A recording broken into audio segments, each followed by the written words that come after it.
कौन भूमिहीन है, कौन कचरा धोता है, कौन नाला साफ करता है, कौन जो है आप भीख मांगने का काम करता है, कौन एक कमरे में बसर कर।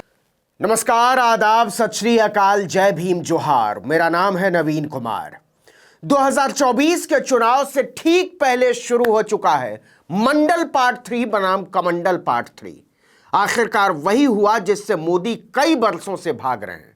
वो किसी भी सूरत में नहीं चाहते कि कहीं से भी जातीय जनगणना की शुरुआत हो, क्योंकि वो जानते हैं कि ये ऐसा जिन्न है जो बोतल से बाहर आ गया तो उनकी मंदिर मस्जिद की सियासत धुआं धुआं हो जाएगी। और वही हुआ।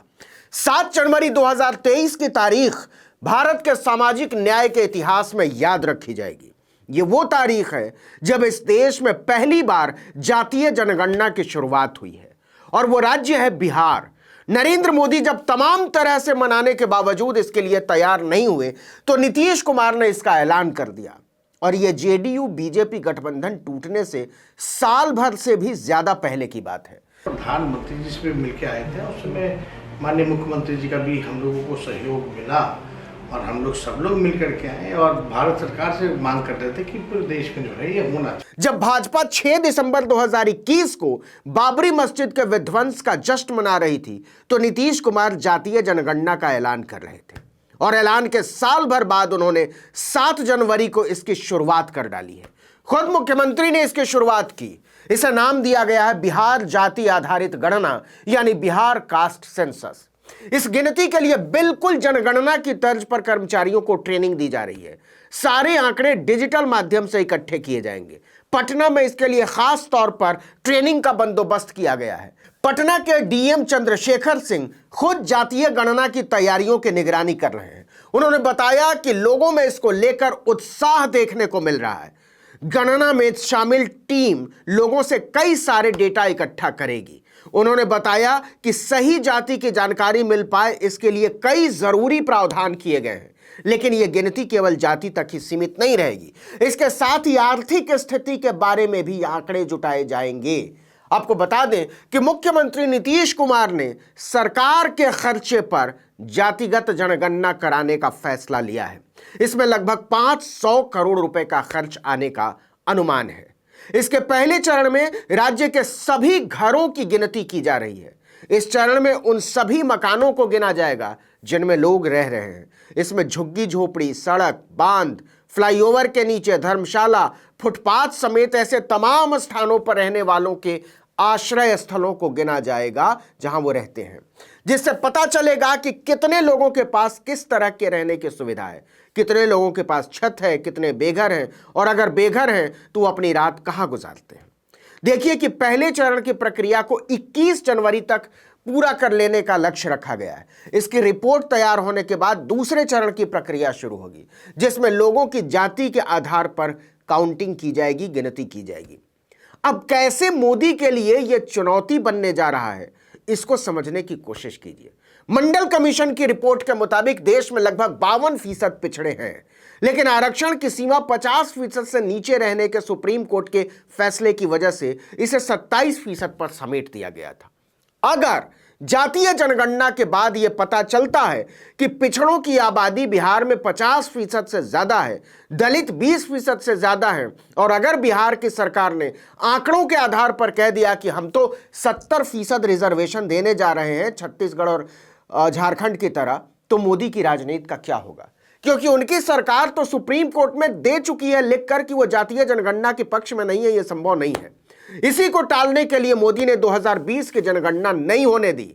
सवाल है कि अगर ओबीसी के लिए 50%, 60% या 70% का नियम तय होगा तो पिछड़े अपनी नौकरी, अपनी डिग्री, अपने भविष्य देखेंगे या भाजपा के राम मंदिर का झुनझुना बजाएंगे?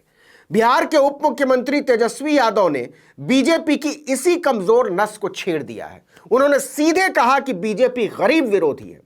उसने इसे रोकने में एड़ी चोटी का जोर लगा दिया, लेकिन हमने बहुत पहले निर्णय ले लिया था। लालू यादव ने इसका सपना सबसे पहले देखा था।